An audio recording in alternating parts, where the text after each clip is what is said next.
Voilà,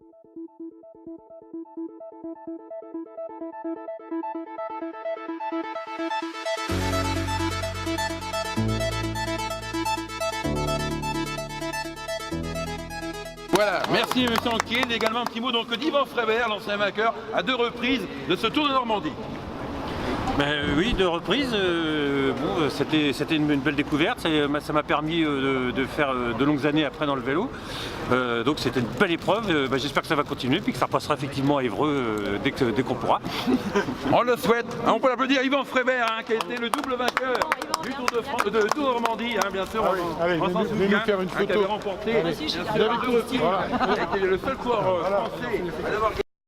Vous avez gagné le Tour de Normandie, il est vrai 2 fois, et vous êtes aussi acteur du cyclisme dans la ville, puisque vous êtes le président d'un club.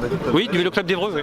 Alors comment ça se passe cette année pour vos gamins? Parce que vous avez une école de vélo, me semble. Oui, on a une école de vélo, et puis depuis quelque temps, ça nous a permis de retrouver quelques catégories jeunes. Donc là, on a récupéré, cette année, on a 9 minimes, et par contre, on a un peu moins de cadets, mais bon, ça a tendance à suivre, et puis on a récupéré quelques juniors. Donc dès lors, on a une école de cyclistes, après, ça a tendance à... Si on s'en occupe bien au fil des années, ça prend beaucoup de temps, mais bon, après ça suit et puis on arrive à remonter de catégorie. Bon, après, quand on arrive au niveau première, là, ça se complique un petit peu. Mais pour l'instant, on a des jeunes, donc on a un petit peu d'avenir pour le vélo club, c'est relancé. Comment on fait les circuits? Comment on arrive à convaincre la mairie d'accepter un départ ou une arrivée? Dans un premier temps, il faut déjà prendre les contacts avec les mairies, donc on prend beaucoup de contacts. Lorsque des mairies nous répondent positivement, il y a un premier rendez-vous qui se fait. On amène des éléments en disant voilà ce qu'on peut vous proposer, des éléments, tout ce qui peut être fait.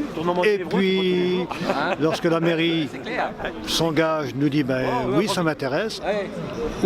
Lorsqu'on a suffisamment de villes, là on trace la carte du Tour de Normandie sur une carte Michelin.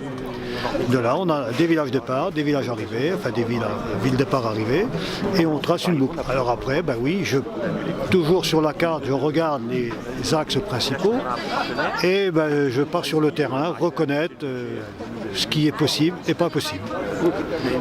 Des demandes sont ensuite faites d'autorisation de passage dans toutes les communes traversées, et si des travaux doivent être faits dans les dates prévues du Tour, on est prévenu, on modifie l'itinéraire, on retourne sur le terrain.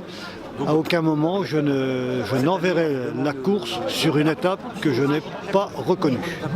Tous les kilomètre par kilomètre sont reconnus. Donc et je le fais entre 2 et 3 fois. Je vous ai entendu hier, vous êtes très à cheval et exigeant au point de vue de la sécurité sur la course. On ne peut pas se permettre d'envoyer 150 coureurs si on n'est pas sûr de notre itinéraire. Donc je n'enverrai jamais un peloton comme ça sur des routes trop étroites ou pas reconnues ou dangereuses. Et la sécurité, aujourd'hui, c'est du sport. On fait du sport, les coureurs font du sport.